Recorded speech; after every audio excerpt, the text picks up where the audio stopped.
The Gambia votes to reverse landmark ban on female genital mutilation. The Gambia has taken steps towards lifting a ban on female circumcision, a move that could make it the first country in the world to reverse legal protections against the practice for millions of women and girls. Politicians in the West African nation's parliament of the Gambia voted 42-4 on Monday to advance the controversial bill, which would repeal a landmark 2015 ban on female genital mutilation that made the practice punishable by up to 3 years in prison. Alma Megiba, the legislator who introduced the bill, argued that the ban violated citizens' rights to practice their culture and religion in the overwhelmingly Muslim country. The bill seeks to uphold religious loyalty and safeguard cultural norms and values, and this is what he had also said when he was interviewed. This bill is not for an ethnic or a political party. This bill is for the Gambian people. We want to emancipate draconian laws that are affecting the life and livelihood of Gambian people, especially issues of our deen. Female circumcision is Islamic, recommended, and we will make sure we work towards agreeing in the repeal.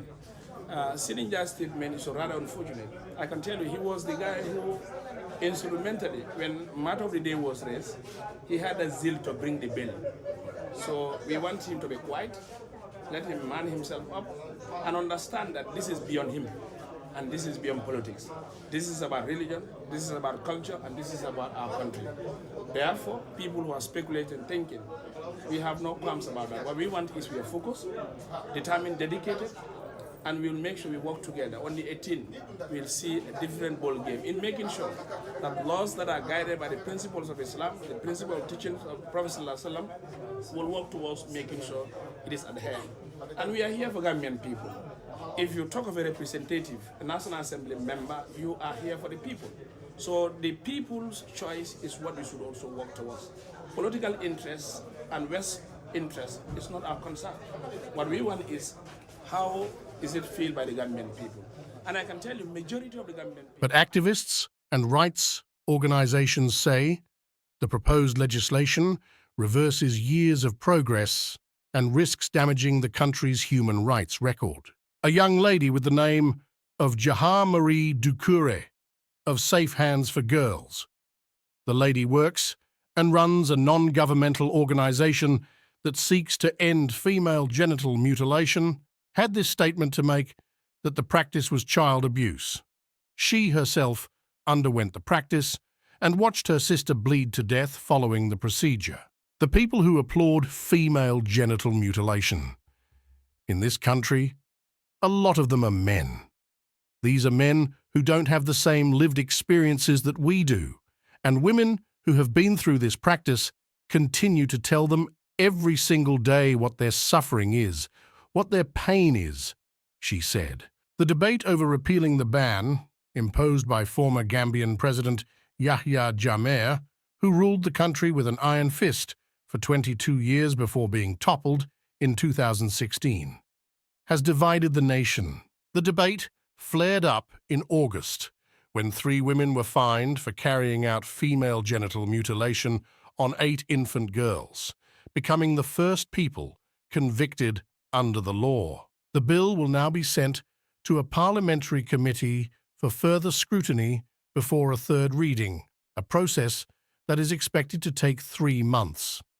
The committee can make amendments to the measure. UNICEF, the UN Agency for Children, defines female genital mutilation as the partial or total removal of the female external genitalia or other injury to the female genital organs for non-medical reasons. 76% of Gambian females aged between 15 and 49 have undergone female genital mutilation, according to a 2021 report by UNICEF. It can lead to serious health problems, including infections, bleeding, infertility, and complications in childbirth, and impairs sexual pleasure.